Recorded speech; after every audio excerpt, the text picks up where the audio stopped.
I don't need charity. I just need enough for groceries. He was 96 years old, a war hero, and he was standing in a pawn shop, placing 3 medals on a glass counter with trembling hands: a Purple Heart, a Bronze Star, and a Distinguished Service Cross. Not for rent, not for medicine, for groceries. The man who jumped out of an airplane over Nazi-occupied France at 17, who ran into open gunfire 3 times to drag dying men from the snow at Bastogne, was now begging a stranger to put a price on his honor.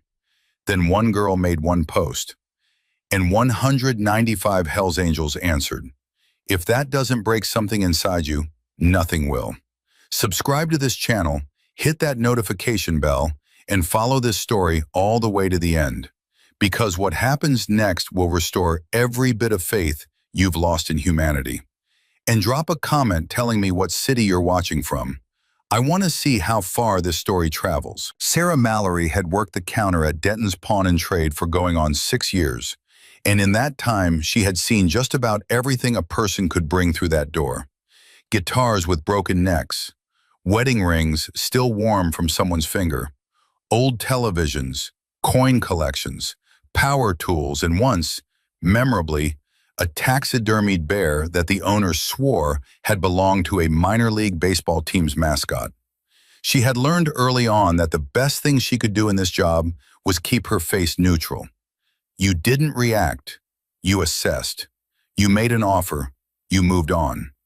But the moment that old man walked through the door on that Tuesday morning in late October, something shifted inside her chest that she could not explain and could not stop.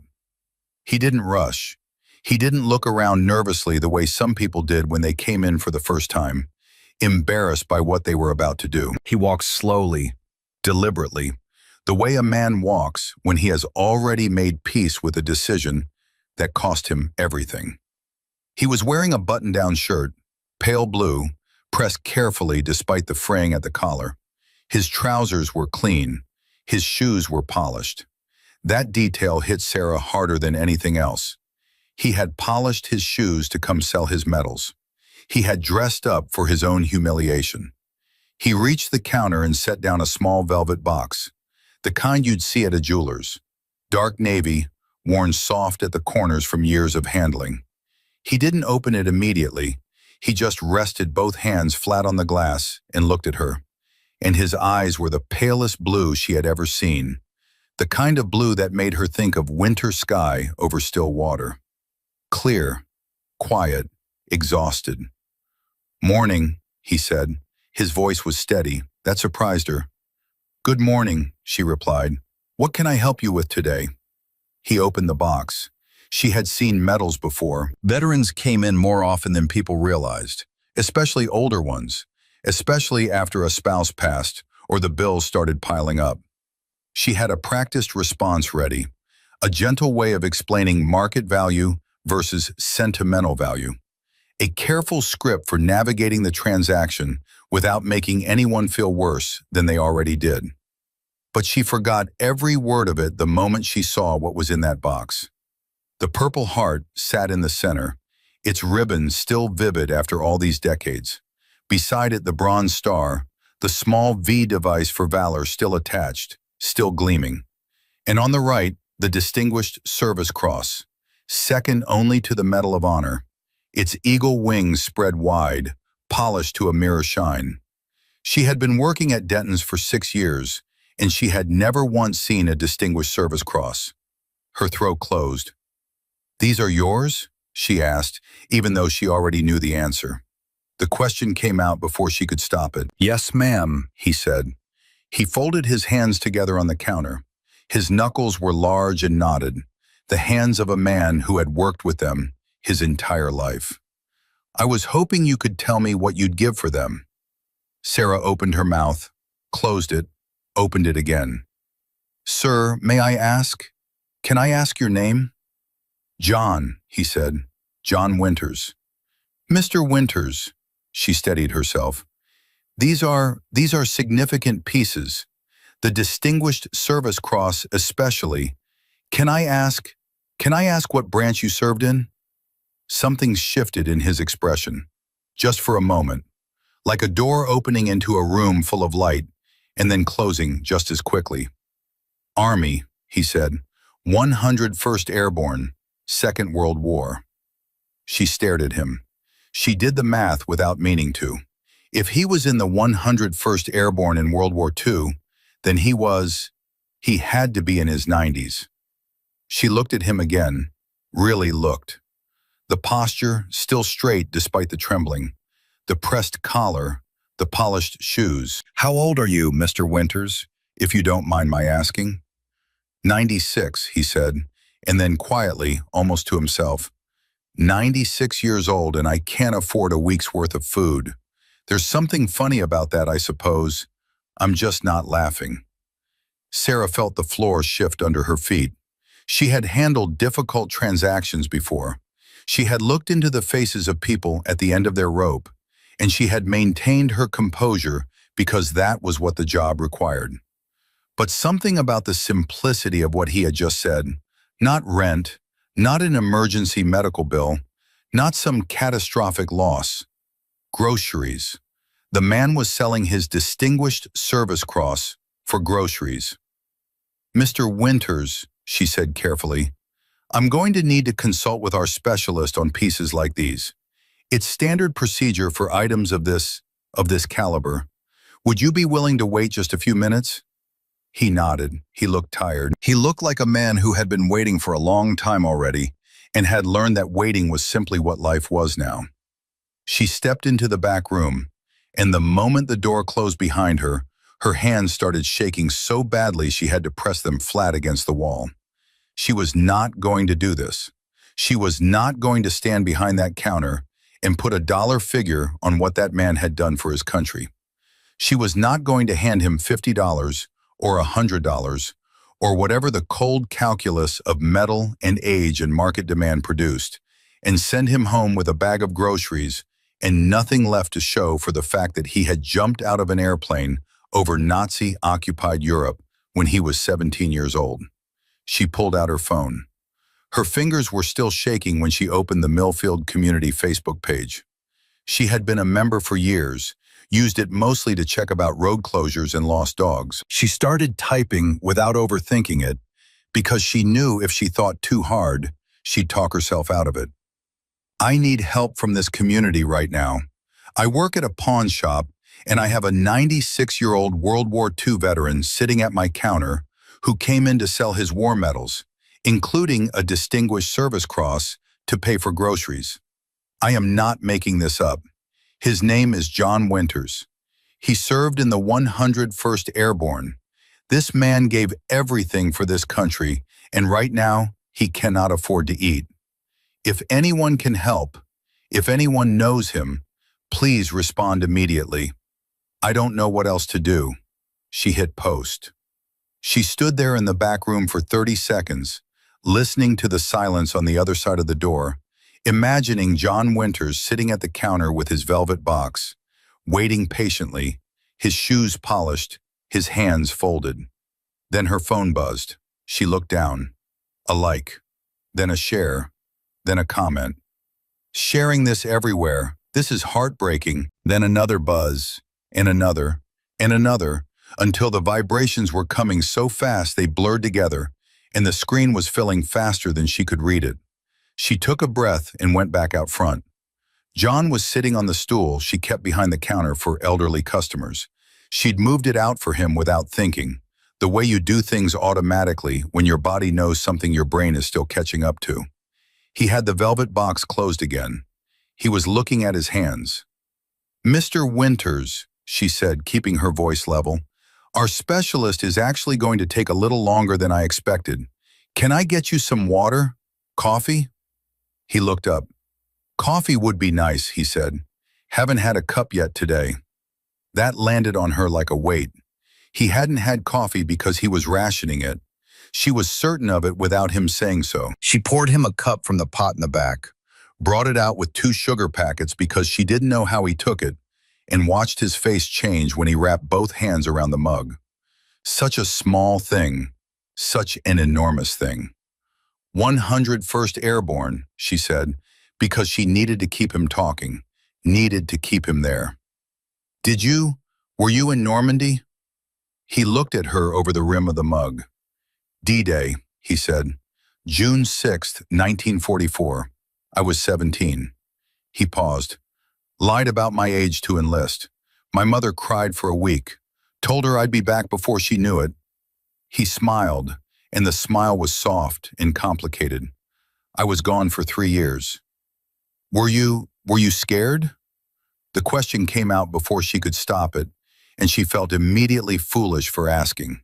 But John just turned the mug slowly in his hands and considered the question the way a man considers something he has thought about for 8 decades. Son, he said, and then caught himself with a small laugh. Sorry, force of habit. I used to tell my boys that the only honest answer to that question is yes, and anyone who tells you different either wasn't there or forgot what it felt like.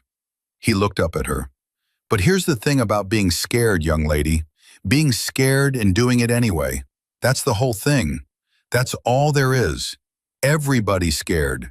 The question is what you do next. Sarah felt something in her chest that she could not name. She was looking at this man, and she was thinking about the 17-year-old boy who had jumped out of an airplane into the dark over France, with the whole world on fire around him. And she was thinking about the 96-year-old man sitting in front of her who had polished his shoes to sell his medals for groceries. And she was thinking about all the years in between, all the life between those two moments, and she wanted to say something worthy of it, and she could not find the words. Her phone buzzed again. She glanced at it. The post had over 200 shares already. The comments were pouring in faster than she could read them. And then she saw it. A comment from a profile with a bald eagle avatar and the name Sarge, Hell's Fire MC. It said, "Where is this pawn shop? Right now. Address." She hesitated for exactly 1 second and then typed the address. The reply came back in under a minute.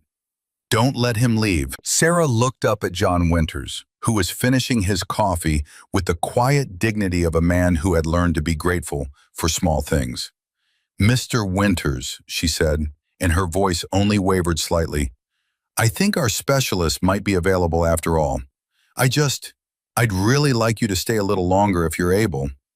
He looked at her, those pale blue eyes, patient and old and wise. You're stalling, he said. It wasn't an accusation. It was an observation, made gently, the way a grandfather corrects a grandchild. She felt her face go hot. I'm sorry, I don't want to do this transaction. I don't think it's right. He was quiet for a moment, then he said, I appreciate that, young lady. I do. But a man has to eat. I know, she said. I know, please, 5 more minutes, please. He nodded slowly. He set the empty mug down on the counter. He looked at the velvet box. He looked back at her. 5 minutes, he said. She didn't know if it would be 5 minutes or 5 hours. She didn't know if that comment on Facebook was a real person or a joke or something she was going to regret. She only knew that she could not let this transaction happen, and she could not explain why it mattered so much, except that sometimes a moment arrives in your life and you recognize it as the kind of moment that defines what you actually believe, as opposed to what you think you believe. And this was that moment for Sarah Mallory. She heard the sound first. It started as something distant, something she couldn't immediately identify, like weather changing on the horizon. A low vibration, almost below hearing, that she felt more in her sternum than her ears. She frowned. She walked to the front window. The street outside Denton's Pawn and Trade was a modest, 2-lane road on the edge of town. Not a place that usually saw much traffic on a Tuesday morning. There was a hardware store across the street, a diner 2 doors down, a used bookshop that had been there since before she was born. It was quiet. It was always quiet. It was not quiet now. The sound was growing. The vibration in her chest was growing with it. She pressed close to the glass and looked down the street to the east, toward where the road curved past the water tower, and what she saw made her breath stop in her throat. Motorcycles. Not two, not 10. An unbroken river of motorcycles, Harley-Davidsons, rolling around that curve in formation, two by two, filling the lane, the sound of their engines building into something that she could feel in her back teeth, in her rib cage, in the soles of her feet. Black leather, chrome glinting in the October light, and at the front of the column, a man on a dark red Road King with handlebars like open arms, big as a barn door, gray-bearded, riding with the kind of easy certainty that made it clear he had spent more of his life on a motorcycle than off one. He pulled to a stop in front of the pawn shop. Behind him, the motorcycles kept coming and kept coming. They filled the street for as far as she could see, engines settling into a rumbling idle that shook the windows in their frames. John Winters had turned on his stool. He was looking at the window. His expression was unreadable. "What in the world?" he said quietly. The bell above the door chimed. The man from the Road King walked in. He was not a small man. He was wearing a black leather vest over a long-sleeved shirt, patches covering every inch of the vest surface. And when he took off his sunglasses, his eyes were sharp and dark, and moved around the room with the habitual alertness of a man who had spent time in places where that alertness kept you alive. He looked at Sarah. He looked at John. He crossed the floor in 4 steps and stopped in front of the old man and extended a hand the size of a catcher's mitt. "John Winters?" he said. His voice was a bass rumble that matched the sound still coming from outside. John looked at the hand. He looked up at the man. He took the hand and shook it. "That's me," he said. "My name's Sarge," the big man said, "and I've got about 195 guys outside who'd like a word with you, if you don't mind." John Winters looked at him for a long moment. He looked at the velvet box on the counter. He looked back at Sarge. "Am I in trouble?" he asked. And Sarge, this mountain of a man, this road-worn veteran of a different kind of service, Sarge laughed. It was a real laugh, warm and sudden, and it filled the room the way thunder fills a valley. "No, sir," he said. "You are most definitely not in trouble." He paused, and something in his expression shifted, settled, became something quieter and more serious. "We heard what you were about to do, and we're here to make sure you don't have to." John Winters didn't move for a moment. He sat very still, and Sarah, watching from behind the counter, saw something happen in that old man's face that she had no word for. Some internal wall, long held, beginning very slowly to crack. "I don't need charity," John said. The words were steady, but the voice behind them was not. "No, sir," Sarge said. "This isn't charity. This is a debt, and we intend to pay it." Outside, the engines rumbled. The windows shook, and 195 men sat waiting on their motorcycles in the October light, waiting for the word from their leader that the old soldier was ready to be found. John Winters looked down at his hands. He looked at the velvet box. He looked up at Sarge, and his pale blue eyes were bright in a way that had nothing to do with the fluorescent lights overhead. "Son," he said, and this time he didn't catch himself, "I haven't had anyone call me a hero in a very long time." Sarge put a hand on the old man's shoulder, carefully, the way you touch something fragile that you want to be sure is real. "Then it's been too long," he said. The hand on John Winters' shoulder was the first time anyone had touched him with gentleness in longer than he could remember. That was the thing that got him. Not the money, not the crowd outside, not the sound of all those engines vibrating the glass in the window frames. It was that hand, placed carefully on his shoulder, the way you'd place it on something you were afraid might break. And the simple weight of it undid something in John's chest that he had spent the better part of a decade keeping tightly fastened. He did not cry. He had not cried since 1952, when his older brother Raymond died of a heart attack at 41. And he was not about to start now, not in a pawn shop, not in front of strangers. But his jaw tightened, and his throat worked, and he looked down at the velvet box on the counter for a long moment before he trusted himself to speak. "You said your name was Sarge," he said finally. "That's right. Is that what your mother put on your birth certificate?" Sarge's mouth curved. Gerald Hutchins. But nobody's called me that since about 1987. Gerald, John nodded slowly, as though he was filing it somewhere important. "You said you served. What branch?" "Marines, 2 tours in Vietnam. Got out in '74. He paused. "Nothing like what you did. I know that." John looked up at him sharply. "Don't do that," he said. Sarge blinked. "Sir? Don't minimize what you did." John's voice had an edge to it now, a steel wire running underneath the age and the exhaustion. "You served. You went when they called you. That's not nothing, son. Don't let anybody tell you it's nothing, not even yourself." The room went quiet.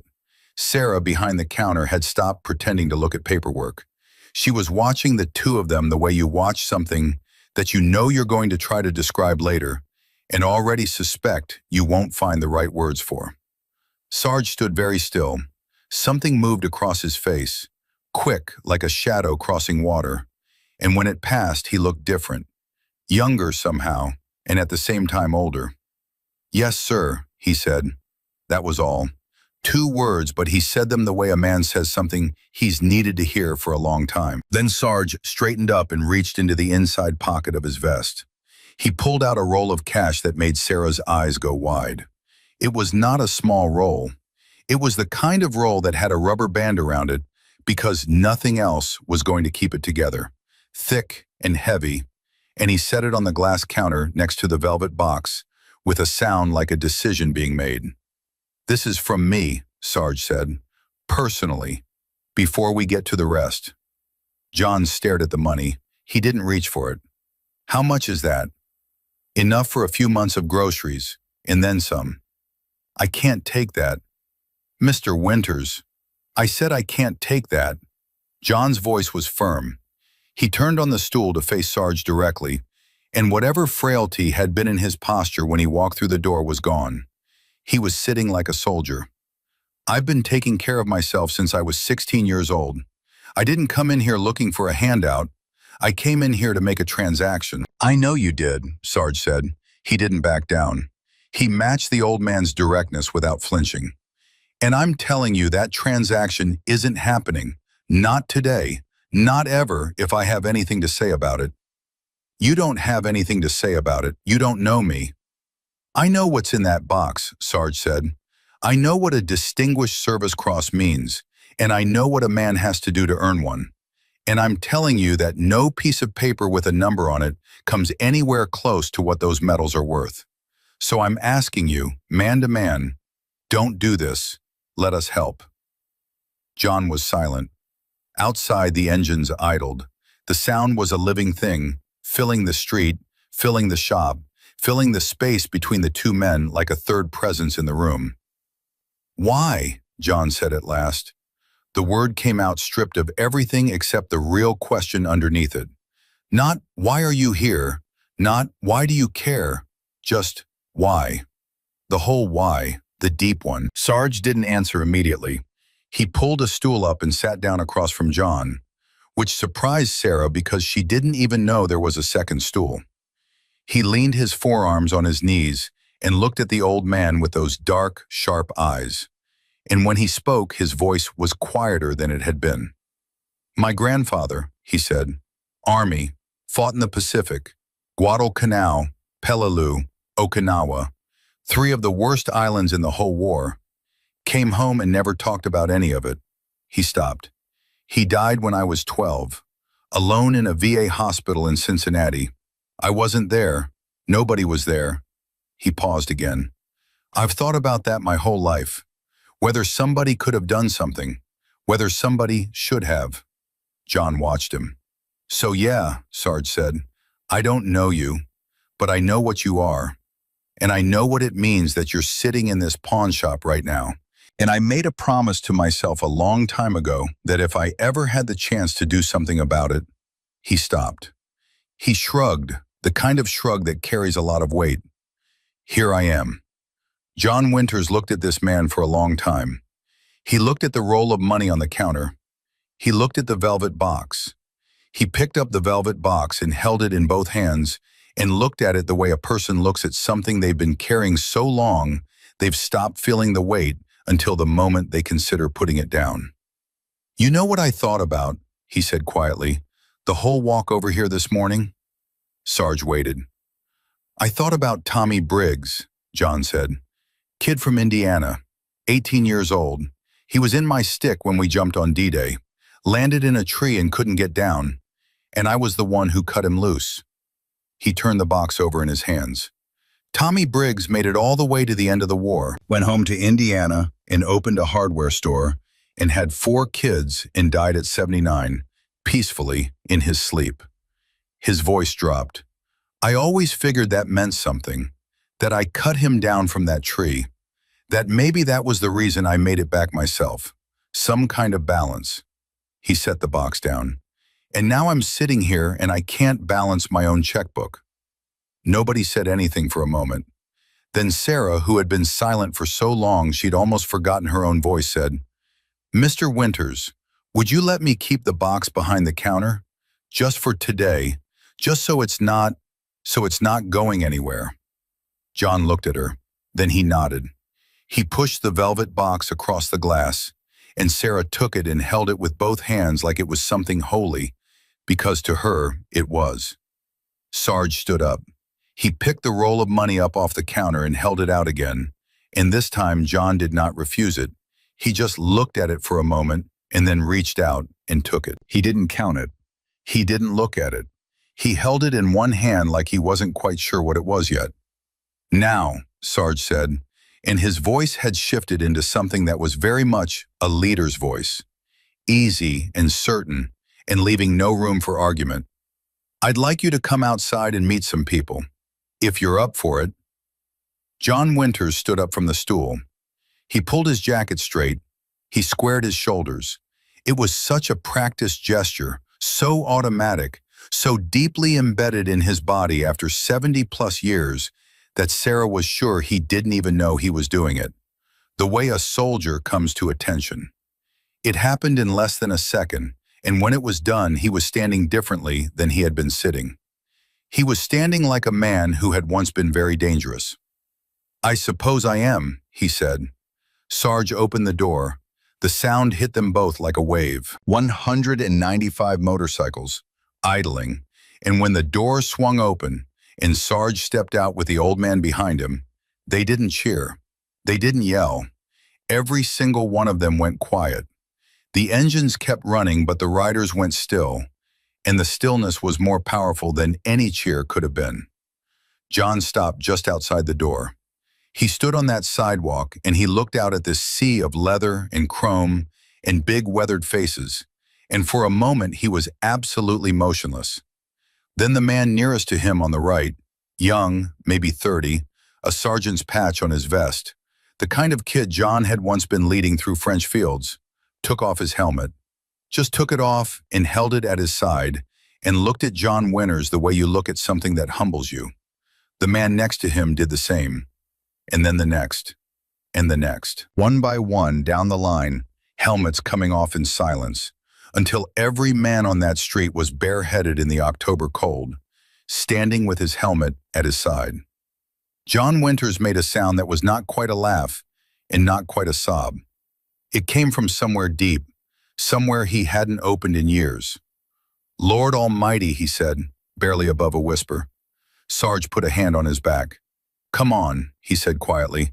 There are some guys who want to shake your hand. What followed was something Sarah watched from the doorway of the pawn shop, and she would spend the rest of her life trying to find the right way to tell people about it.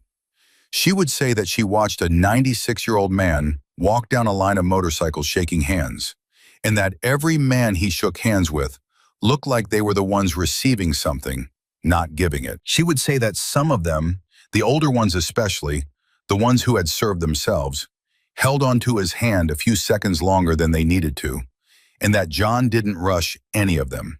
She would say that he stopped and talked to each one like he had all the time in the world, even though 15 minutes ago he'd had nowhere to be and nothing to look forward to. She would say it was the most dignified thing she had ever seen in her life. She was still watching when Sarge came back up the sidewalk to where she was standing. "I have to ask you something," he said. She turned to look at him. "How long has he been like this? The groceries, what's his situation?" Sarah shook her head. "I don't know him. Today was the first time I'd ever seen him. He walked in and he put the box on the counter and he told me he needed money for groceries." She stopped.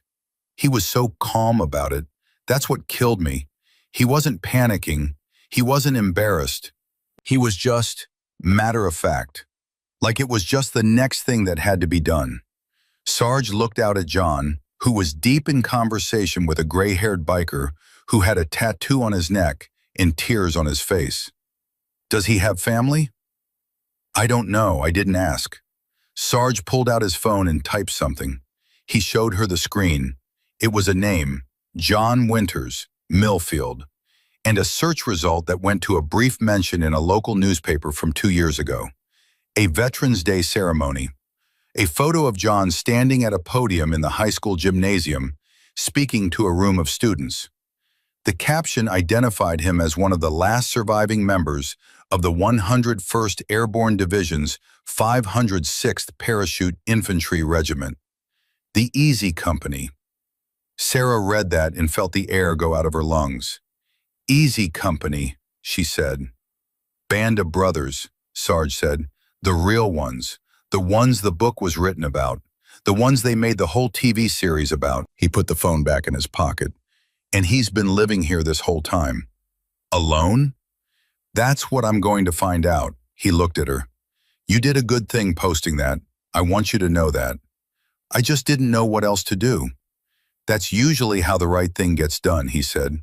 "By somebody who just didn't know what else to do." He went back out. She watched him go. Inside the shop, the velvet box sat behind the counter, and she kept looking at it while she waited. She thought about the Distinguished Service Cross inside it. She thought about Easy Company. She thought about a 17-year-old boy telling his mother he'd be back before she knew it, and being wrong by 3 years, and what those 3 years had contained. Then her phone buzzed. She looked at the screen. It was a comment on the Facebook post from someone who said he was John's neighbor. He'd seen the post and he was angry, not at Sarah, but at himself, because he said he'd known John for 11 years and he'd had no idea. He said John had never mentioned struggling. He said John had never asked for anything. He said the last time he'd seen John was 2 weeks ago, and John had waved from his porch and said he was doing fine. And he had believed him because John always said he was doing fine, and he had never once thought to ask anything different. Sarah typed back, "Where does he live? Is his house? Is he okay there?" The reply came fast. "I think the roof has been leaking since spring. He never said anything. I should have checked. I should have looked." She read that and felt something harden in her chest that was not quite anger and not quite grief, but was something made of both. She went back to the door and looked for Sarge. He was in the middle of the street talking to 3 of his men. She didn't want to interrupt, but she walked out there anyway, because the information in her hand felt urgent, felt like something that changed the shape of the situation in ways that had to be dealt with now. "Sarge," she said. He turned. "His roof is leaking." He looked at her for one moment and then turned back to his men. "Martinez," he said, "I need you to call Deacon and have him start a phone tree. Tell every man who's got any kind of construction background to pull up. I want to know what we're working with." He pointed. "Ruiz, I need you to find out this man's address and get eyes on the property before we take him there. I don't want him walking into something that's going to break him." He looked back at Sarah. "Anything else?" "His pantry might be empty," she said. He nodded. He turned to a 4th man. "Grocery run, full list. Enough for 3 months." He paused. "No, 6. 6 months." The man was already on his phone. Sarah stood in the middle of it all and watched it happen with a feeling she couldn't name. This was a machine in motion, she realized. Not a random gathering of good intentions, but something organized, something that ran on the engine of years of brotherhood and the absolute certainty that when the call came, you answered it. These men had not debated whether to come here. They had not weighed the pros and cons. One post on a Facebook page and they had ridden, because that was what they did. And the clarity of it, the simplicity of it, was something she had not expected to find today when she drove to work on a Tuesday morning, thinking about nothing in particular. John was making his way back down the line now, still shaking hands. He had reached the end nearest the door, and he stopped at a young man, maybe 25, who was shaking visibly. Not from cold. "Son," John said to him, in the same tone he'd used with Sarah when he'd caught himself, the tone of long habit and deep affection. "You okay?" "My grandfather," the young man said. He swallowed. He was in Korea. He passed last year. And I always wished I'd—" He stopped. His voice was done. John put his hand on the young man's arm, his knotted, trembling hand with its decades of work worn into every knuckle. "He knew," John said. "Whatever you're carrying right now, he knew. Veterans always know. We don't need it said." He squeezed once. "You're here today. That counts. That counts for something." The young man nodded. He couldn't speak. He put his hand over John's and held it for a moment, and John let him, standing steady on that sidewalk in October.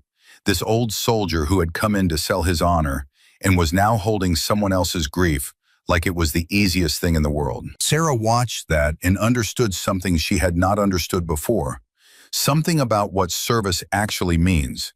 Not just the fighting and the sacrifice and the medals in a velvet box, but this, the steady willingness to carry others' weight even when your own load is crushing you. Even when you can't afford groceries. Even when your roof leaks all spring and summer, and you wave from your porch and tell your neighbors you're fine, because asking for help has never once been a language you learned to speak. Sarge appeared at her shoulder. "We're going to take him home," he said. "We'd like you to come, if you're willing." She looked at him. "I'm working." He looked at the empty pawn shop behind her. "Really?" She thought about it for approximately 1 second. "Let me get my keys." She was reaching for her jacket when she heard Sarge's phone ring. He answered it, listened, and his whole body changed. She saw it happen, some shift of muscle and posture that was too subtle to describe, but impossible to miss. She stopped. "What?" Sarge lowered the phone. He looked at her and then looked at John, who was 20 feet away, and then looked back at her. "What?" she said again. "My guy at the house," Sarge said quietly. "He just sent me a photo." He held up the phone. She looked at the photo. It took her a moment to understand what she was seeing, and then it landed all at once, and she put her hand over her mouth. It wasn't just the roof. The photo showed a house that had been losing its fight for a long time. Not just the roof, though the roof was bad enough. The image showed a dark, spreading stain across the ceiling of what appeared to be the living room. A watermark so large it covered nearly the entire surface. The kind of damage that didn't happen in one season. This had been happening for years. But it was what Ruiz had photographed through the front window that stopped Sarah cold. The living room had almost nothing in it. A single chair pulled up close to a small television. A folding table, one lamp, and on the walls the only decoration in the entire visible space, framed photographs. Dozens of them covering every inch of available wall. Faces and moments and places that Sarah couldn't make out in the photo, but understood instinctively. Memories. The furniture of a life stripped down to almost nothing, and the only thing left standing was memory. "How long has he been living like that?" she said. Sarge put the phone back in his pocket. "Too long." His jaw was tight. "Way too long." She looked at John, who was still down the sidewalk, now sitting on the running board of someone's motorcycle, because the young man he'd been comforting had offered it, and John had accepted because his knees had been giving him trouble since 1987, and he wasn't too proud to sit. He was laughing at something the young man had said. Actually laughing, his whole face changed by it, and the sound of it carried even over the idle of the engines. "He doesn't know you've seen it," Sarah said. "No. Are you going to tell him?" Sarge thought about that for a moment. "Not yet," he said. "Not here. He's got enough to process right now." He looked at her sideways. "You good at keeping a straight face?" "I work in a pawn shop," she said. "It's my primary skill set." That got a short laugh out of him. Then he was back on his phone, and she could hear the low, rapid instructions going out. Names, tasks, timelines, the whole operation spinning up with a quiet efficiency that made her realize this was not the first time these men had mobilized for something like this.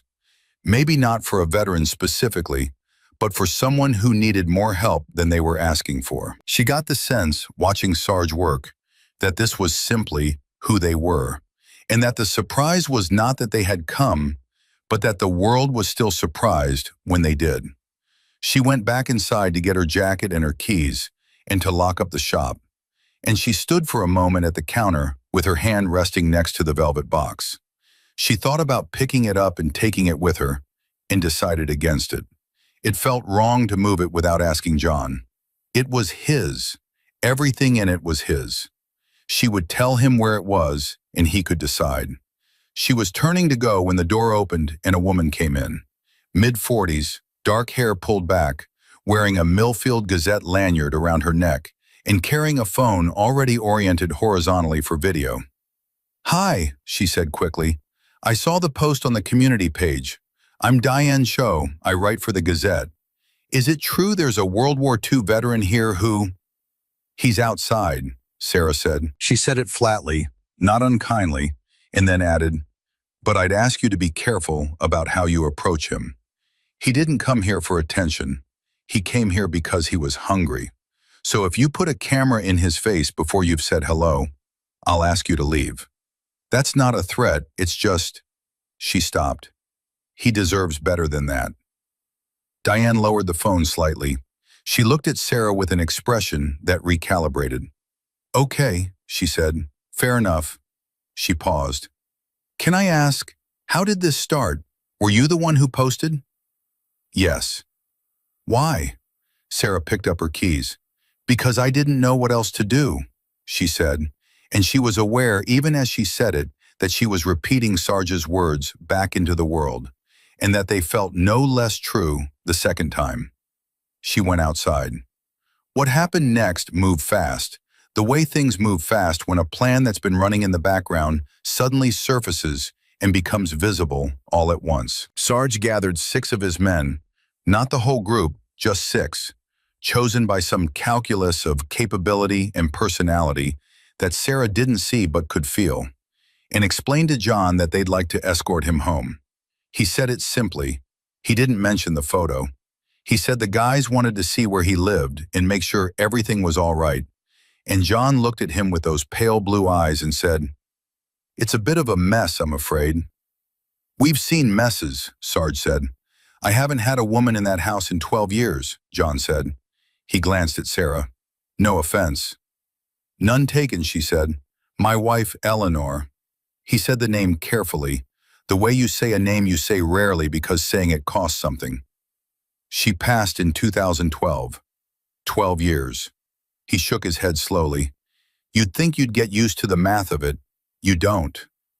Nobody said anything for a moment. Then the young man, the one who'd been crying, whose name Sarah had learned was Danny, said, "What was she like?" John looked at him. The question seemed to catch him off guard. And then something in him relaxed, like a fist slowly opening. "Stubborn," he said. "Lord, she was stubborn. Wrong about almost everything and absolutely certain about all of it. Best cook I ever knew. Could fix a car engine and bake a pie on the same afternoon, and never once thought either of those things was remarkable." He smiled. "She thought I was funny, which was her most significant character flaw, since I am not actually funny. But she laughed anyway, for 61 years, and I cannot explain to you what that does to a man." Danny nodded like he understood more than he should have at 25. She sounds incredible. She was, John said. She absolutely was. He looked down at his hands.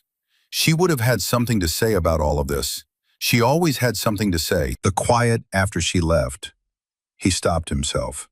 Well, you don't need to hear an old man talk about quiet. Yeah, we do, Danny said. Immediately, no hesitation. John looked at him for a moment, surprised, and then that laugh came back.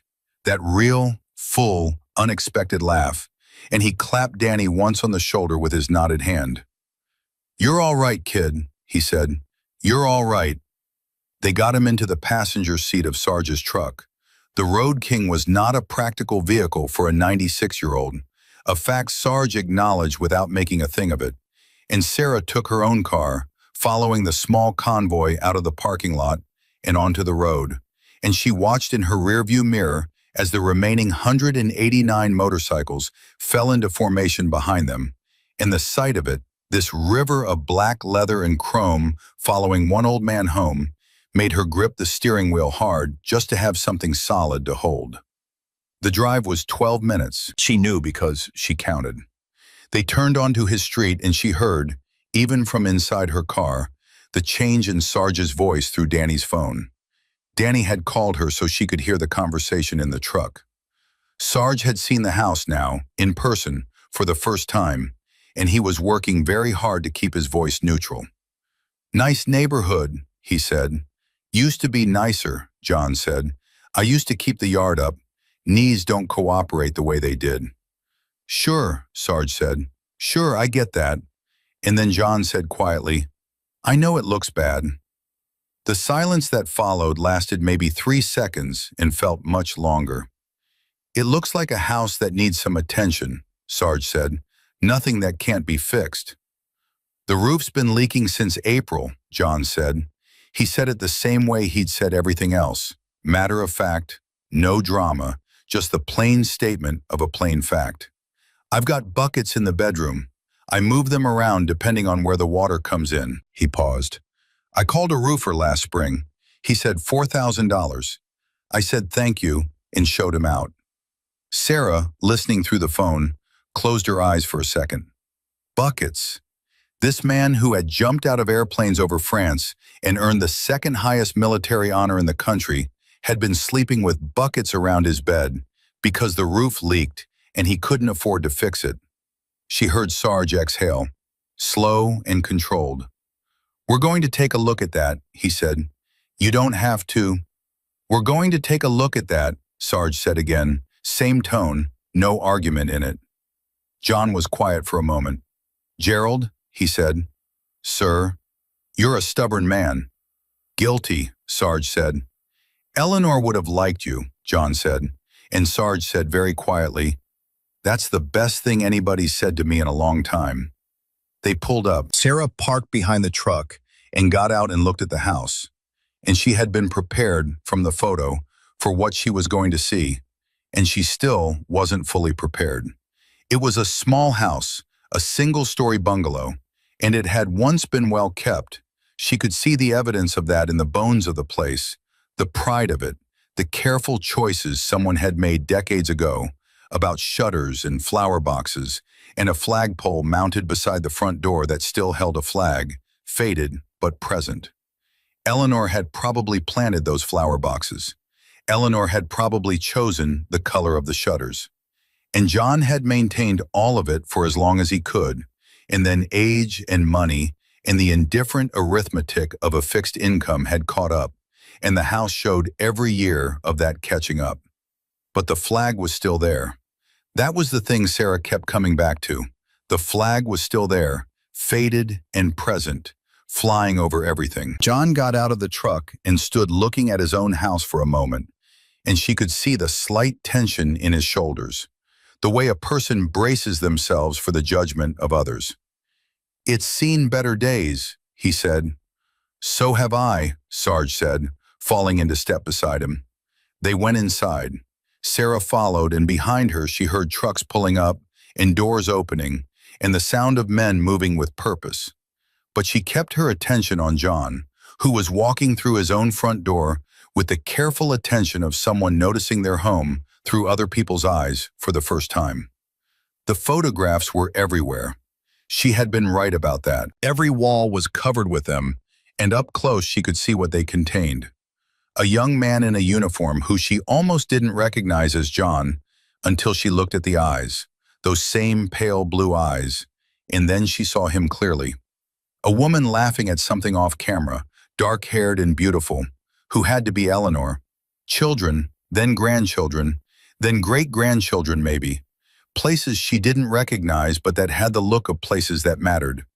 And in the center of the largest wall, framed separately and slightly larger than all the others, a photograph of Easy Company assembled in a field somewhere in England. 100 young men squinting into the sun, and John Winters standing second from the left in the third row, 18 years old, grinning like he owned the whole world. "That was taken about 2 weeks before we jumped," John said from behind her. He had seen her looking. "Aldbourne, England, June of '44. He came to stand beside her. Most of those men never came home. She didn't know what to say. She said nothing.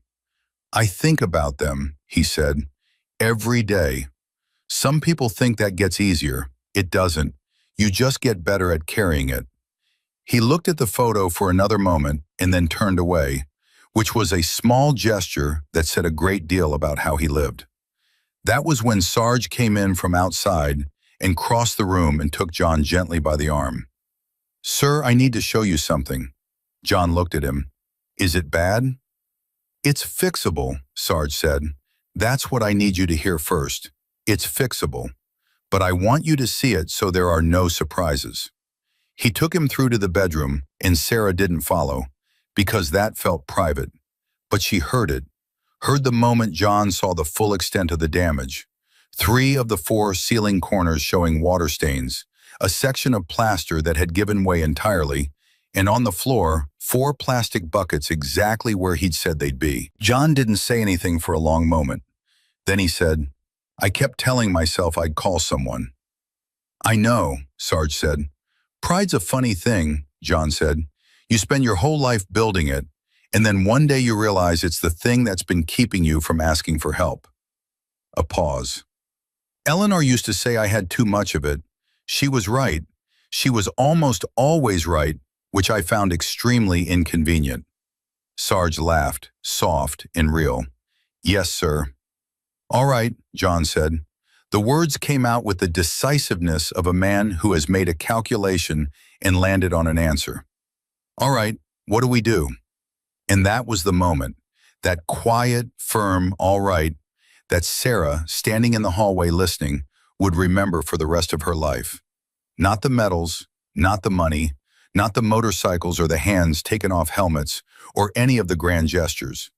This old man in his damaged bedroom saying, "All right," and meaning it with everything he had. Sarge came out and the machinery started moving. Within 30 minutes, the house had been assessed. Martinez, who had run his own roofing company in Tucson for 15 years before retiring, walked the exterior and came back with a list. Deacon, who did electrical work, identified 3 outlets that hadn't been working since a surge in the summer.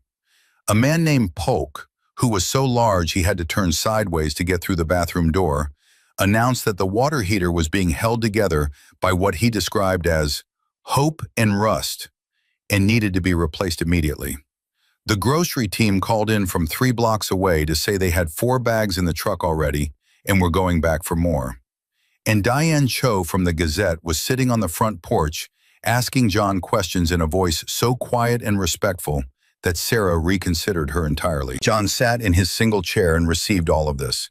The assessments, the plans, the steady parade of large men with clipboards and tool belts, with a composure that was both remarkable and slightly heartbreaking, because the composure was the composure of a man who had learned to receive whatever came at him without flinching, and it had served him well in war and badly in peace.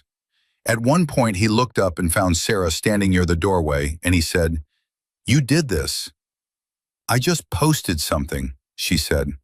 "That's not nothing," he said. She thought about Sarge saying those same words to her, and she said, "That's what I've been told." He looked at her for a moment with those winter sky eyes. "You're a good person," he said. "I hope you know that. The world's full of people who would have made that transaction and gone home and not thought twice about it. You didn't. That matters." She felt her throat close and she nodded because it was all she could manage. Then Danny came through the front door with a bag of groceries in each arm and said, "Mr. Winters, we've got a question about the kitchen. Do you prefer your coffee on the left side of the counter or the right?" John blinked. "I beg your pardon?" "We're organizing the pantry," Danny said, completely serious. "Ruiz has strong opinions about pantry organization, and I need to know your preference before he starts making executive decisions." John stared at him for a moment, and then put his hand over his face and laughed so hard his shoulders shook. And Sarah stood in the doorway of the most damaged house she'd ever been inside and listened to a 96-year-old soldier laugh until his eyes watered. And she thought that maybe this was what it looked like when a person came back to life. But then Sarge's phone rang again. He was in the hallway, 6 feet from Sarah, and she saw his face when he looked at the screen. His expression didn't change much.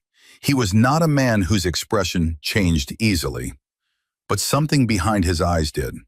And when he stepped outside to take the call, she followed him without being asked, because she had learned in the last 2 hours that when Sarge looked like that, something important was about to happen.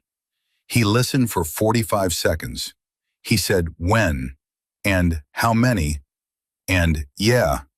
He hung up. "What?" she said. He looked at her. He looked back at the house. He rubbed the back of his neck, which she was beginning to understand was his tell, the thing he did when information had arrived that was going to complicate everything.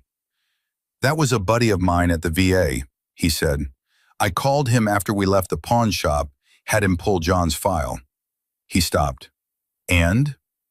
"John's been eligible for veterans benefits for 20 years, he said. "Housing assistance, supplemental income, the whole package. More than enough to fix that roof, pay those bills, cover groceries without breaking a sweat." He looked at her. "He never applied, not once." She stared at him. "He didn't know?" she said. Sarge shook his head slowly. "He knew. He told the VA rep who contacted him in 2004 that he didn't need it, that there were men who needed it more." He paused. "A man who slept next to buckets in his bedroom for 6 months told the government he didn't need help because someone else needed it more." Sarah didn't have words for that. She stood on John Winters' front porch in October and felt something in her chest that was too large for words and too complicated for tears. Something made of equal parts awe and fury and grief for every night he had spent in that house alone, moving buckets while believing, down to his bones, that his sacrifice was already paid in full, and that asking for more was something other men did. "We're filing the paperwork today," Sarge said. It was not a question. "Does he know you know?" she said. "Not yet." "How do you tell a man like that?" Sarge was quiet for a moment. He looked at the faded flag beside the front door, the one still flying. "Carefully," he said. "You tell a man like that very carefully." He went back inside. Sarah stayed on the porch for another moment, looking at that flag, and she was thinking about pride and what it costs and what it's worth, and whether there's a version of it that becomes its own kind of wound when it keeps you from accepting what you've earned. She was still thinking about it when she heard John's voice from inside, steady, clear, that steel wire running underneath the age, saying, "What do you mean I never applied?" And then Sarge's voice, low and careful, saying, "Sir, I need you to hear me out." And then a silence so heavy the whole house seemed to hold its breath. The silence lasted longer than any silence Sarah had experienced in a room full of people. She came back through the front door just as it was ending. John was still in his chair. Sarge was crouched in front of him, elbows on knees, at eye level, the way you position yourself when you need a person to know you are not talking down to them. The paperwork, Sarge had pulled it up on his phone and handed it to Danny to print at the library 2 blocks away, and Danny had run there and back in 7 minutes, was sitting on the folding table beside the chair. John had not touched it yet. He was looking at his hands. "I told them no," he said. "Back in 2004. I remember the conversation. Man called from the VA office in Columbus. Nice enough fellow. I told him there were boys coming home from Iraq who needed that money. Young men with families." "I know," Sarge said. "I meant it," John said. He looked up. His voice had a crack in it now, not of weakness, but of something like bewilderment, the sound of a man confronting a decision he made with complete integrity and has never second-guessed, suddenly seeing what it cost him. "I still mean it. Those men needed it." "They did," Sarge said, "and they got it. The program didn't run out of money because you said no. It kept going. Those men were taken care of." He paused. "But you weren't." John absorbed that. He looked at the phone in Sarge's hand, at the document on the screen, at the numbers that represented what he had been entitled to for 20 years and had declined on principle, and had never mentioned to another living soul, not even Eleanor, because Eleanor would have fought him on it, and he would have won, and he knew even then that winning that argument would cost him something he didn't want to pay. "Eleanor didn't know," Sarah said quietly from the doorway. John looked at her. Something flickered in his face. "No," he said. "She would have made you apply." "Yes," he said. "She would have made a very compelling case." The ghost of a smile. "Multiple times, loudly." "She was right," Sarah said. "She usually was," John said, "as I believe I have mentioned." He looked down at the paperwork again. The room was quiet. Martinez had stopped working somewhere in the back. Deacon had gone still in the hallway. Everyone was waiting without performing the act of waiting, which was a kind of respect Sarah noticed and appreciated. John picked up the papers. He held them the way he'd held the velvet box earlier, in both hands, with the full weight of what they represented. He read slowly. He had the reading glasses on now, pulled from his shirt pocket, and he read every word the way a man reads something he intends to fully understand before he acts on it. Nobody rushed him. Nobody spoke. It took 4 minutes, Sarah counted. When he was done, he set the papers on the table and took off his glasses, and folded them and held them in his lap and looked at the wall of photographs across the room. At the Easy Company photo, at Eleanor laughing at something off camera. "All right," he said, the same word, the same tone, the same quiet finality as before. "Where do I sign?" The breath that went around that room was audible. Not a cheer, not a celebration, just a collective release, like a fist unclenching. Danny appeared from nowhere with a pen. Sarge walked John through each signature carefully, explaining each section, and John asked 2 sharp questions that demonstrated he understood exactly what he was signing, and Sarge answered both without condescension. And at the end of it, John handed the papers back and said, "How long does it take to process?" "With my guy at the VA pushing it, maybe 2 weeks." John nodded. "I've waited 20 years. 2 weeks is nothing." He said it without bitterness. That was the thing. There was not one atom of bitterness in the way he said it. And that hit Sarah harder than bitterness would have. Because bitterness would have made sense. And this didn't. This pure, uncomplicated acceptance. And she thought that this was what 80 years of living had actually done to this man. Not hardened him, not embittered him, but worn away every layer that wasn't essential, until what was left was something so clear and so simple it was almost unbearable to look at directly. Then Polk appeared in the doorway from the bedroom, filling it completely, holding something in one hand. His expression was careful. "Mr. Winters," he said, "I need to ask you about something I found." John turned. "What did you find?" Polk came into the room. He was holding a coffee can, an old one, the metal kind, the lid pressed on tight, and he set it on the table next to the pension paperwork. and Sarah could see from John's face that he knew exactly what was in it. "Found it in the closet," Polk said, "on the top shelf. Figured I should bring it out." John looked at the can for a moment. Then he said, "That's my emergency fund." Polk nodded. He didn't say anything else. He didn't have to, because the silence said it. If that coffee can was John's emergency fund and he'd still gone to the pawn shop this morning, the emergency fund was empty, or close enough to empty that it made no difference. "How much is in there?" Sarge said, not to Polk but to John. John met his eyes. $62, he said, "and some change." Nobody moved. "That was my emergency fund," John said again, and this time the word emergency had a hollow sound, the sound of a word that has been stretched past its meaning. "I've been adding to it when I could. Took me about 8 months to get to $62. He looked at his hands. "I didn't touch it this morning because—" He stopped. He started again. "I told myself the metals were the last option, the thing you do when everything else is gone." He picked up the can and turned it in his hands. $62 felt like it was still something. Like as long as I had that, I wasn't completely— He stopped again. "You weren't completely out," Danny said softly.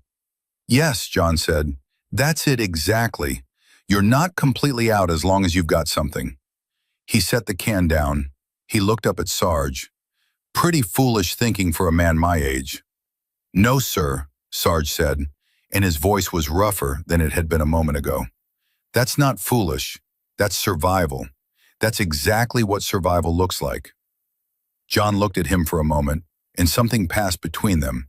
Some recognition between two men who understood survival, not as a concept, but as a daily practice, a thing you do with your hands and your jaw and your refusal to stop. And John nodded once, and that was enough. Martinez appeared at the back door. "Sarge, roof assessment's done. You got a minute?" Sarge excused himself. Sarah watched him go, then watched John, who had picked up the coffee can again and was just holding it, not doing anything with it, just holding it. "Mr. Winters," she said. He looked up. "Can I ask you something personal?" "You've already posted my personal business on the internet," he said. "I don't see why not." She felt heat in her face. "I'm sorry about that. I acted without thinking, and I should have asked you first, and I'm sorry." He shook his head. "Don't apologize," he said. "I've been angry at myself about a great many things for a great many years, and I can say with authority that being angry about the wrong things is a waste of time." He looked at her steadily. "What's your question?" "Your family," she said. "Do you have children? Grandchildren?" The shift in his face was immediate and specific. Not pain exactly, something more complex than pain. The look of a subject that has its own weather system. "A son," he said. "Robert. Lives in Phoenix. He's 71. He paused. We're not close. We haven't been for a long time." Does he know how things are?" John was quiet for a moment. "I expect he has an idea," he said. "We speak on the phone at Christmas. He asks how I'm doing, and I tell him, fine." He looked at Eleanor's photo on the wall. He and Eleanor weren't— It was complicated. After she passed, there wasn't much holding the phone calls together. We do Christmas out of habit, I suppose. Same way some people go to church. He paused. I don't say that to be uncharitable. Robert had his reasons for the distance. I had mine. We're both stubborn men, and we both made choices that were too far down the road to walk back. He looked at Sarah. Some things in life you don't fix. You live alongside them. She thought about that. She thought about a son in Phoenix calling at Christmas and asking how things were and receiving the word fine and choosing to believe it. And she thought about whether that was failure or survival or simply the complicated way families erode over time, slowly like coastline, not all at once but year by year, until one day you look and the shore is nothing like it was. Should someone call him? She asked. About today? John considered the question with the same careful weight he'd given everything else. "I don't know," he said finally. "Maybe. I wouldn't know what to say to him." "You wouldn't have to say anything," Sarah said. "Someone else could do the calling." He looked at her. "Are you volunteering?" "If you want me to." He was quiet for a long time. The can was still in his hands. Outside, she could hear Sarge and Martinez talking, the sound of it low and purposeful. And further away, the motorcycles had gone quiet because the riders had dispersed into the work of the afternoon. Some to the roof, some to the grocery run, some to the hardware store Ruiz had identified 3 blocks away, where they could get what Martinez needed. The house had gone from still to inhabited in 2 hours, and she watched John feel that change, watched him orient to the sound of people moving through his rooms the way a man orients to warmth. "His number is in the book by the phone," John said. "The actual book. I know nobody uses those anymore." "I'll find it," Sarah said. She found it in 2 minutes. A small address book, spiral-bound, with names and numbers in John's handwriting, steady despite his trembling hands because he had apparently written it years ago when the trembling was less. Robert Winters, Phoenix, Arizona. She dialed from her own cell. It rang 4 times and went to voicemail. She left a message. She kept it short. She said she was calling on behalf of his father, that John was safe and being looked after, and that she thought he'd want to know what had happened today, and she left her number. She did not editorialize. She did not say he should feel guilty, though she had thoughts about that. She said what needed to be said and stopped. She came back to the living room and told John she'd left a message, and he nodded in a way that suggested he was not surprised his son hadn't answered the phone at 2 in the afternoon on a Tuesday. Then Sarge came back inside, and the energy in the room changed the way energy changes when a decision has been made. "Okay," he said, standing in the middle of the room, and his voice had the particular quality it took on when he was about to tell people what was going to happen. "Here's where we are. The roof needs full replacement, not patching, full replacement. Martinez says it's beyond patching. He's already called his supplier in Columbus for materials. Crew starts tomorrow at 7. He looked at John. "You're going to need to be somewhere else for about 2 days while that happens. The noise alone." "I can sleep through anything," John said. "I slept through the Battle of the Bulge." "The debris and the dust are going to be a problem for your lungs," Sarge said. "I'm not negotiating on this one." John opened his mouth. "I have a guest room," Sarge said, "or Danny does, or any one of about 40 guys who are going to offer in the next 10 minutes. You pick." "I'm not going to impose on—" "Danny," Sarge said. Danny stepped forward like he'd been waiting. "Mr. Winters, my wife makes incredible chicken soup, like life-changing, and we have a guest room with a good mattress and a bathroom all to yourself, and a dog named Biscuit, who I promise will leave you alone if you want him to, and not leave you alone if you don't." He paused. "He's a very perceptive dog." John looked at him for a moment. The resistance was still there in his posture, but it was changing shape, softening at the edges. "You'd have to ask your wife," he said. "I already texted her," Danny said. "She said, and I quote, 'You better bring him.'" That laugh again, that real, full, rolling laugh that changed John's whole face. "All right," he said for the 3rd time that day, and each time he said it, Sarah thought, it cost him a little less. Like a door that's been stuck for years and you keep working the handle, and finally the hinge gives and the door swings free, and you remember it was never supposed to be that hard. The afternoon moved. Martinez organized the roof crew. Deacon fixed the 3 dead outlets and found a 4th he hadn't been told about. Polk ordered the water heater online. Overnight delivery, his own credit card, would not hear otherwise. And 2 other men spent an hour reorganizing the kitchen while John supervised from his chair with an increasingly specific set of opinions about where things belonged, which everyone followed exactly, which made him comfortable in a way that being given things had not. Around 4 o'clock, Diane Cho from the Gazette finished her conversation with John and came to find Sarah on the front porch. She had not used the video once. She had sat across from him for 90 minutes with a notebook and a pen, old-fashioned, and written down what he said. He told me about D-Day, Diane said. Her voice was different from when she'd walked into the pawn shop that morning. Quieter, weighted. He told me about a kid named Tommy Briggs. I know, Sarah said.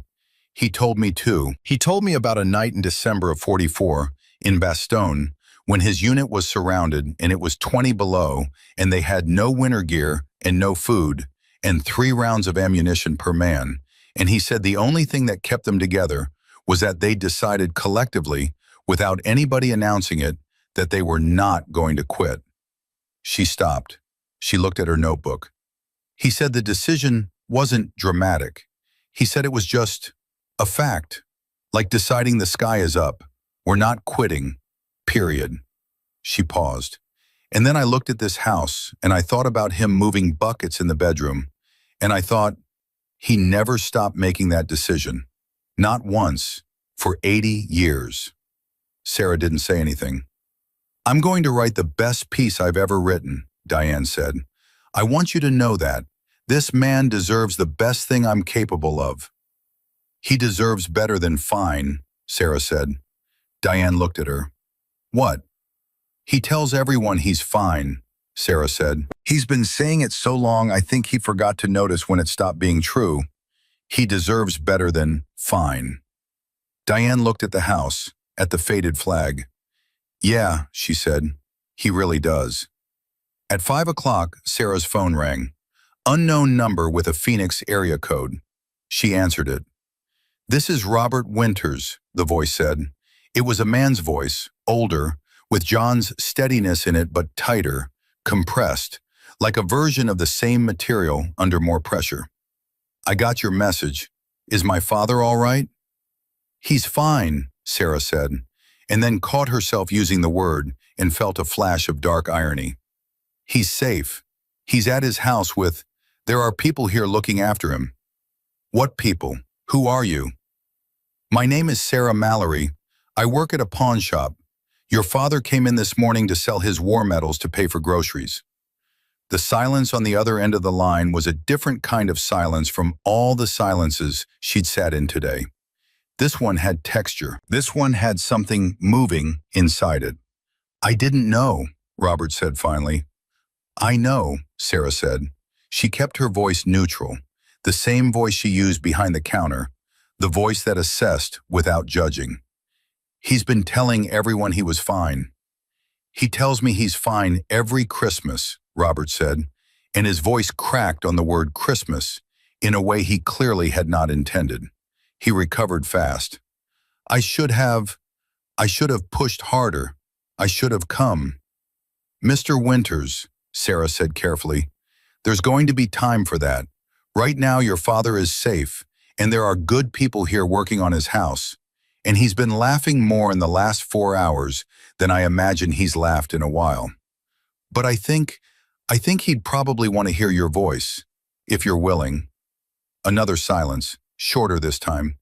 Yes, Robert said. Can you? Yes. She went inside. She crossed the room to where John was sitting, watching Deacon demonstrate how the newly functioning outlets worked, with the evident satisfaction of a man who has just been shown that the world is slightly more operational than he thought. Mr. Winters, she said. She held out the phone. It's Robert. John's whole body went still. He looked at the phone. He looked at Sarah. Whatever he was feeling moved across his face in layers. Surprise, something older and more complicated underneath it, and then something that was almost, not quite, but almost hope. He took the phone. He held it to his ear. Robert, he said, and then he stopped talking because his son was talking, and Sarah turned away and gave him the only privacy she could in a room full of people, and she walked to the wall of photographs and looked at the Easy Company picture, at that young man second from the left in the third row, 18 years old, grinning like he owned the whole world, with no idea what was coming, and no idea he would still be here 80 years later. And she thought about all the things a person carries, and all the things a person puts down, and how sometimes the two get confused over the course of a very long life. Behind her, John said, "I know, son." His voice was different. The steel wire was still there, but something alongside it had come loose, something that had been held tight a long time. "I know. I should have said something. I know." And then, quieter, "I'm glad you called." Danny appeared beside Sarah, 2 mugs of coffee, and held one out to her. She took it without speaking. They stood together looking at the Easy Company photograph and listened to John Winters talk to his son for the first time in years about something real. And the sound of it filled that battered house the way warmth fills a room you've just walked into from the cold. Slowly at first, then everywhere at once. That was when Sarge's phone went off a third time that day, and when Sarah saw his face, she knew, without knowing anything else, that the story was not finished. Not even close. He read the screen. He read it again. He looked up and found her eyes across the room, with an expression she had not seen on him yet. Something that was not concern and was not surprise, but was something between the two. The look of a man receiving information that changes the shape of everything that came before it. "Sarah," he said. She crossed the room. He turned the phone so she could see the screen. It was a message from his contact at the VA, 2 sentences, and she read them twice to make sure she was understanding correctly. The first sentence said that John Winters' file had flagged something during the benefits review that required immediate attention. The second sentence said that John Winters had never received his full commendation. The Distinguished Service Cross in the velvet box at the pawn shop, the medal he had polished, the medal he had carried for 80 years, the medal he had placed on a glass counter that morning to trade for groceries, was not the highest honor John Winters had been recommended for.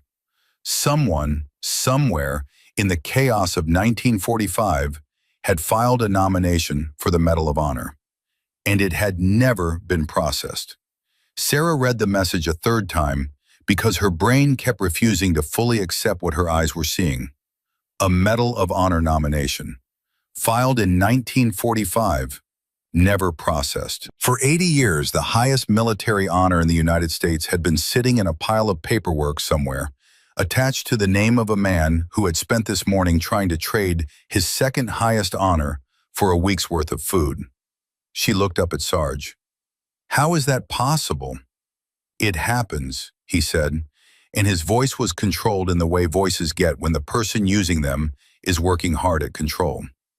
End of the war, massive backlog, units being decommissioned, men being discharged faster than the paperwork could follow. Things fell through. Files got lost. It happened more than people know. He looked at John across the room, still on the phone with Robert, still unaware. "But this one," he stopped. He rubbed the back of his neck. "This one's going to take some doing to confirm. My guy at the VA is saying the original nomination file exists. Physical file, archived in St. Louis. It was never formally denied.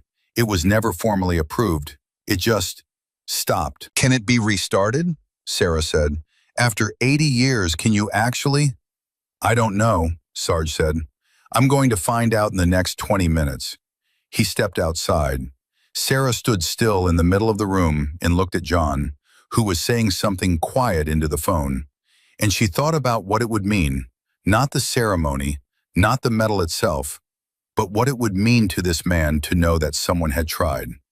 That in the chaos of 1945, someone who had served alongside him had looked at what he'd done and said, "This man deserves the highest thing we have to give," and had put it in writing. That he had been seen, that the seeing had happened, even if the recognition hadn't. John lowered the phone. He sat with it in his hand for a moment, looking at nothing, and then he looked up and found Sarah watching him, and he said, "He's coming." She blinked. "Robert?" "Said he can be here by Thursday." John turned the phone over in his hands. "I told him he didn't need to. He said he's coming." He stopped. The weathered face was doing that thing again, layers moving through it. He said, He said he was sorry it took a crisis to make him pick up the phone. He set the phone on the table. I told him it took a crisis for me to put the medals on the counter, so maybe we're both just stubborn old fools. Maybe, Sarah said, or maybe you're both just men who find it hard to ask for help. Same thing, he said, but he said it with a half smile, and she took that as progress. She did not tell him about the VA message. Not yet. She and Sarge had agreed with a look, wordlessly, the way people agree on things when they've been in an urgent situation together long enough to develop a shared language. Not yet. Let Sarge confirm it first. Let the information be solid before it lands on this man who had already absorbed more in one day than most people absorb in a year. Danny came back through from the kitchen and handed John a plate with a sandwich on it. Actual food, real food, from the groceries the team had brought. And John looked at it the way a man looks at something he has been pretending not to want. Eat, Danny said, in a tone that was somehow both entirely respectful and completely non-negotiable. Please, seriously, I'll feel better. You'll feel better, John repeated. I worry, Danny said. It's a character flaw. John picked up the sandwich. He ate. Danny sat on the floor, cross-legged like a kid, and watched him with undisguised satisfaction. And John pretended not to notice, but Sarah saw the corner of his mouth pull up. Sarge came back in 18 minutes. Sarah clocked it. She watched his face as he crossed the room to her, and his face was different. Not the controlled tension of before, but something more careful, more deliberate. The expression of a man carrying something fragile. Talk to me, she said. The nomination is real, he said. My guy confirmed. The original documents exist in the archive. Company commander's signature, witness statements, the whole package. He paused. The action it was filed for. Bastogne, December 1944. He looked at John. There was a night when his unit's position was being overrun. John went out 3 times into open fire to pull wounded men back to cover. 3 separate trips. The last one, he took a round in the shoulder, which explains the Purple Heart, and he kept going. He stopped. He brought back 4 men who would have died in the field. His commanding officer filed the nomination the next morning. Sarah was very still. He never mentioned any of that. Of course he didn't, Sarge said. She thought about John at the pawn shop counter, recounting the war when asked. Tommy Briggs in the tree, the collective decision not to quit at Bastogne, and saying nothing, not one word, about going out into open fire 3 times to pull dying men from the cold. Not once. As if it hadn't happened. As if it was simply a thing that you did when the moment asked it of you, and then you put it down and moved on. What happens now? She said. There's a process, Sarge said. Congressional review, historical verification. It takes time, months, maybe longer. There's no guarantee. He looked at her straight. But my guy knows people, and those people know people. And John Winters is 96 years old, which means if this is going to happen, it needs to happen fast. He paused. Diane Cho. Sarah understood immediately. The story. A national story about an unprocessed Medal of Honor nomination. That creates pressure, real pressure, the kind that makes processes move faster than they normally do. He glanced toward the porch, where Diane was still writing in her notebook. Her piece was going to be good. Now it needs to be more than good. Does she know yet? No. Are you going to tell John first? Yes, Sarge said. Right now. He walked across the room and crouched down in front of John's chair again. Same position as before, elbows on knees, eye level. John had finished the sandwich.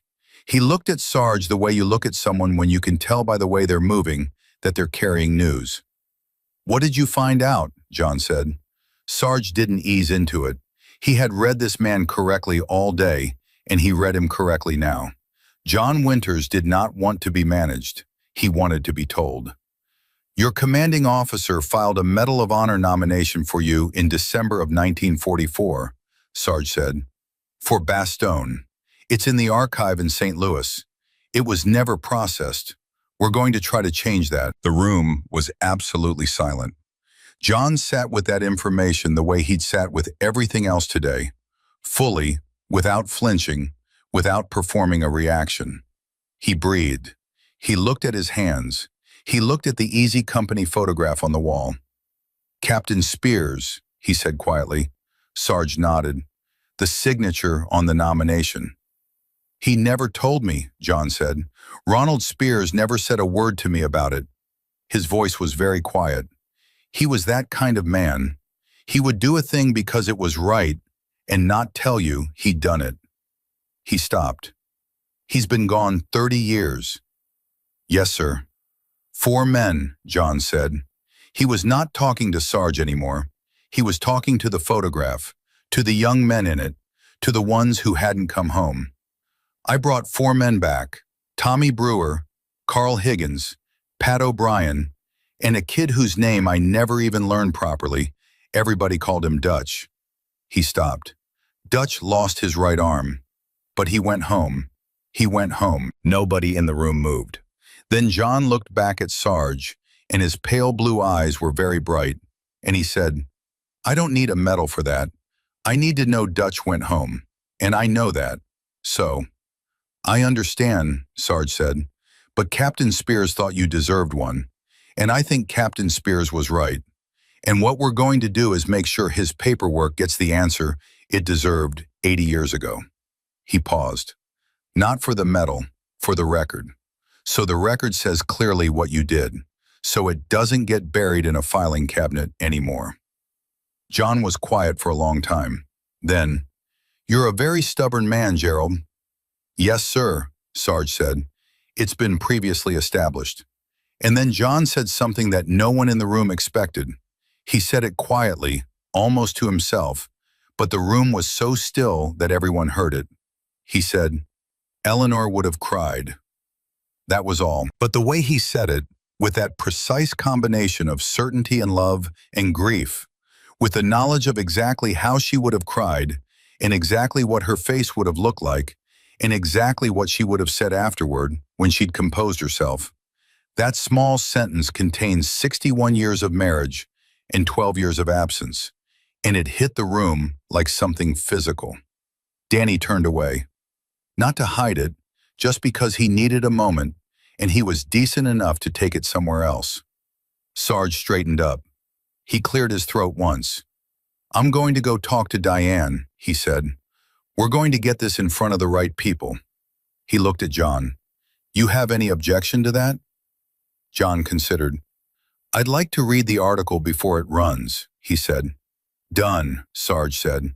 He went to find Diane. What happened over the next 72 hours moved with a speed that stunned everyone who was part of it, though in retrospect, Sarah would say it shouldn't have been surprising, because the story had everything: a 96-year-old veteran, a pawn shop, 195 motorcycles, a leaking roof, a $62 emergency fund, a son flying in from Phoenix, and buried in an archive in St. Louis, an 80-year-old act of heroism that the government had forgotten to honor.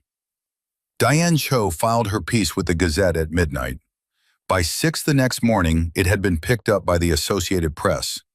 By noon, it was on every major news network in the country. By evening, the phones at the offices of 2 Ohio senators and 1 congressman were receiving more calls per hour than their staff could process, all saying variations of the same thing. "Fix this. Fix this now. This man is 96 years old, and he doesn't have time for slow processes." John spent that day at Danny's house, sleeping in the guest room with a good mattress while the roof crew worked. And Biscuit the dog determined within 4 minutes that John was a person who needed company, and stationed himself permanently at John's feet, which John accepted with the equanimity of a man who has learned that some decisions are made for you, and the wise thing is to let them be. Robert arrived Thursday morning, 7 hours earlier than he'd said, which told Sarah everything she needed to know about the phone call with his father. He was a tall man, John's height, with John's posture and John's eyes in a face that was younger and less settled, a face still working out what it believed. He stood in the doorway of Danny's guest room looking at his father for a moment before John looked up. And the moment before John looked up was the one Sarah saw. The son looking at the father, all the years between them compressed into a single second. All the Christmases and the fine how are yous and the distances maintained out of stubbornness and silence, and the misunderstanding that time was not running out. Then John looked up and said, "You got here fast." And Robert crossed the room and sat down on the edge of the bed and said, "I should have gotten here faster." Sarah did not stay for that conversation. It did not belong to her. She waited in the kitchen with Danny and Biscuit and a cup of coffee, and she listened to the sound of two voices on the other side of a closed door. And she could not make out the words, but she could hear the shape of them, slow at first and then faster, back and forth. And at some point the shape changed in a way she felt more than heard, like a key turning in a lock that has been frozen for years. When they came out an hour later, Robert's eyes were red, and John's jaw was set in the way it set when he was holding something steady with effort. And they were walking side by side, and Robert had his hand on his father's arm, just resting there, light and certain, and John was letting him. The roof was finished Friday afternoon. Martinez's crew, 7 men, all chapter members, all donating their time and materials on top of the funds the chapter had raised, finished 2 hours ahead of schedule because they had spent 40 years learning to work like a machine when the job mattered. When they were done, Martinez came into the living room and reported to John directly, because he had learned quickly that John needed to receive reports directly, and he told him what had been done and what had been replaced and what the roof would now withstand. And John asked 3 specific questions that made Martinez look at him with respect. And at the end, John reached out and shook his hand and said, "Good work, son." And Martinez, who was 53 years old and had his own business and his own crew and was nobody's son, stood up a little straighter and said, "Yes, sir. Thank you, sir." The water heater had been installed Thursday. The outlets worked. The pantry was full. Polk had ordered extra supplies without being asked and had them delivered without mentioning it. And John had found them and said nothing, which Danny reported to Sarge as the highest possible form of acceptance. 6 weeks after that Tuesday morning in the pawn shop, Sarah got a call from Sarge at 7 a.m. She answered immediately because she had learned that calls from Sarge at unusual hours contained information that could not wait. "It's moving," he said. "Congressional Military Review Board has the file. They fast-tracked it. My contact says we're looking at a formal ceremony in the spring." She sat down. Is it confirmed?" "Not officially, but it's close. Real close." He paused. "I talked to John last night, told him where things stood." "How did he take it?" Sarge was quiet for a moment. "He said he wanted to make sure the nomination, the original nomination, would be part of the permanent record regardless of the outcome. He said he wanted Captain Spear's name on it. He said the man deserved credit for what he tried to do, even if it took 80 years. He paused again. "Then he asked me if I wanted to come for dinner Sunday, because Robert is visiting and he's been teaching himself to make Eleanor's pot roast from her recipe cards, and he needs somebody to tell him honestly if it's any good." Sarah laughed. It came out of her fast and real. "What did you say?" "I said I'd be there at noon," Sarge said, "and I'd bring Danny." She was still smiling when she hung up. She sat with the phone in her hand and thought about a Tuesday morning in October, and a velvet box on a glass counter, and a man in polished shoes, and what a single post on a community Facebook page had set in motion.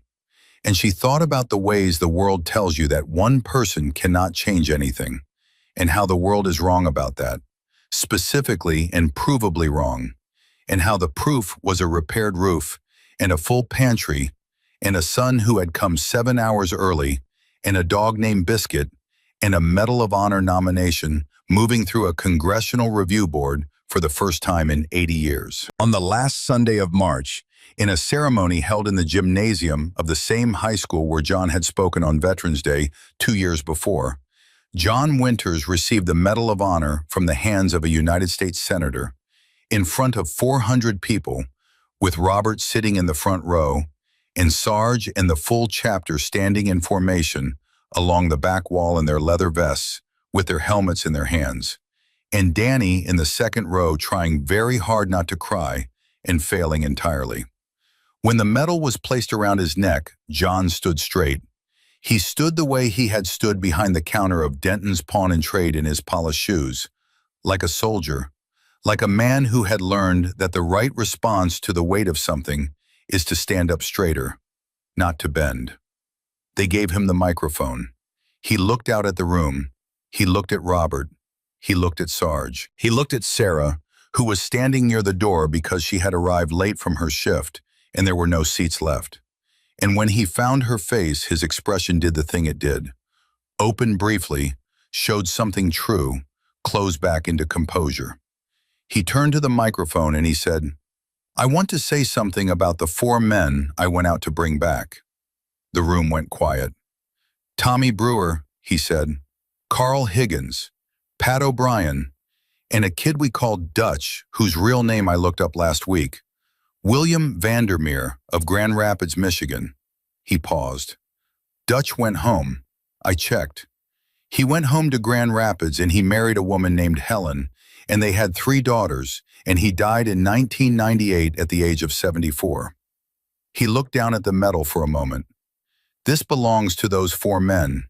Everything I did that night was for those 4 men. I don't stand up here to be called a hero. I stand up here because Captain Ronald Spears saw something worth writing down, and I owe it to him to stand up and receive what he tried to give me, even if it took 80 years to get here." He looked up at the room. "Take care of each other," he said. "That's the whole thing. That's everything I learned in the war, and everything I've learned in the 96 years since. Take care of each other. Don't wait to be asked. Don't wait for a crisis. Don't wait until someone walks into a pawn shop with a velvet box." He looked at Sarah again. "Just look at the person next to you and ask them how they really are, and then actually listen to the answer." He stepped back from the microphone. The room came to its feet, and along the back wall, 195 men in black leather vests raised their helmets, all at once, in silence, the same silence they had offered on that October street outside the pawn shop. Because some honors don't need sound. Some recognitions are too large for noise. And the men who understood that best were the ones who had learned it in places no one should ever have to go. John Winters stood in that gymnasium at 96 years old with the Medal of Honor around his neck and his son's hand on his shoulder, and let it all land. He did not deflect it. He did not minimize it. He stood straight and received it, finally, fully, for the first time in a life that had never once stopped earning it. Some debts take 80 years to pay, but they get paid. And on that Sunday in March, in that gymnasium, in the town of Millfield, Ohio, the last account was settled, and John Winters, who had once been a 17-year-old boy jumping into the dark over France, finally came all the way home.